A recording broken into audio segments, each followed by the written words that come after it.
All right, welcome back to Bayou Time. We are joined by Chief Todd Duplantis and Sergeant Kyle Falk, and the Houma Police Department has done a great job. You know, they've been out there beefing up their image and doing some different things, and you know, a few people at the department took it upon themselves to change a lot of things, and they have. And one of the things that they've changed is they've put a lot of cops on the street, but not only cops as people, to go there and learn the neighborhoods and to learn what makes these neighborhoods tick. And I know that we've had them on several times to talk about the results of that. There they are, the chief on the left, the sergeant on the right. And one of those nights is National Night Out Against Crime. But I got to say, Chief, you don't wait till that one national night. You're doing it on a regular basis, and that needs to be commended. Yeah, one of the things, National Night Out, I mean, it heightens crime prevention measures and all, but I think I kind of looked at it the other day and I thought of it. It's kind of like the graduation at the end of the year, and the real progress is in the monthly meetings that we conduct on a monthly basis. We've been having 10 meetings every month, the residents, whether it be 5 residents or 20 or 80. Though that's where the boots are hitting the ground. That's where it's happening. I think the National Night Out is just raising awareness. It's a celebration of the progress that we've made over the year. And right here, as you can see, this is some of the groups. This is we had 10 different locations throughout Houma on August 2nd. This is at Bayou Towers. Several police officers. We had approximately 40, 50 police officers and dispatchers, clerical employees, as you can see, and it's all smiles, people enjoying, having a good time.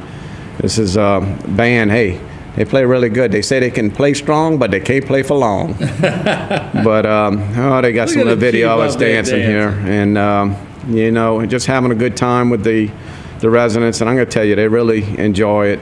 It's really a good time, I tell you. But that's what it's supposed to be. And for so long, and there's Kyle talking with Judge Randy Bethencourt, and there's a senator. Yeah, a lot of dignitaries I noticed was out for National Night Out. They were out and about at the different groups. Sergeant Falk did a good job. He was out and about. As you can see, look, several police officers. This is actually the Roberta Grove subdivision. They have a neighborhood watch in that area. As you can see, police officers, dispatchers, kids, a lot of snowballs. It just was a really good time for everybody involved. This is still Roberta Grove.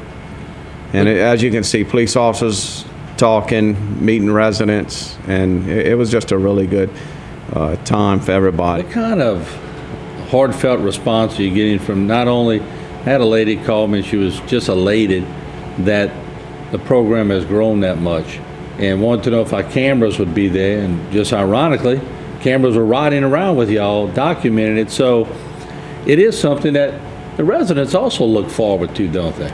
Yeah, 3 years ago, it wasn't. If you'd asked me 3 years ago if it would have grown this big, ain't no way. When I arrived at Wright Avenue to see all of them people, I was just elated. I didn't know where to turn. I was so excited. It's growing every year. It was actually started with NATW and National Association Town Watch in 1981, and in 1984, under the direction of Executive Director Matt Peskin, they introduced the National Night Out Against Crime, which is the America's National Night Out Against Crime, and basically it's just to bring awareness to the criminal element in your neighborhood and bridging the gap between law enforcement and the civilians that live in the community. And it also raises the awareness of the neighborhood watch groups and what they're all about. And I tell you what, it's a fantastic program, and in the last 20 years of its existence has really made a tremendous effect. I think they actually have over 6,500 programs to counter drug terrorism and crime throughout the country as we speak. Bayou Towers, right here, Bayou Towers, there was almost 100 people that was present for Bayou Towers. And when we walked in, it's like they literally just clapped. And it's just, it was such a great night. And I got to tell you, they look forward to us coming every year because the chief has a line when we get there with everybody looking to dance with him. Yeah. got to get used to that, don't you? Yeah, I gotta get used You to been it. taking dance lessons? No, I haven't been. Well, obviously Sergeant Falk hadn't either, but it looks at it. That's right. But no, let me ask you, if you there's the parish president. Yeah, he was with me for that night, and as you can see, Snowball. This is Snowball stands that they had out there. There's actually 2-3 sites had Snowballs. This is Wright Avenue. I mean, It's a big crowd in the background. well, this is Maple Street Park. I mean, it was huge, and they had face painters, and I mean, everybody just having a good old time. Chief Duplantis, Sergeant Falk, we appreciate you being on Bayou Town tonight. Keep up the good work, and always open. Come sit down whenever you for need having to. us.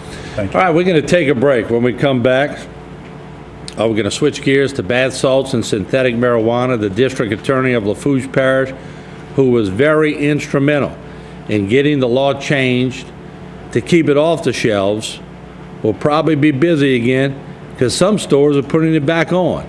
We're going to talk about that when we come back.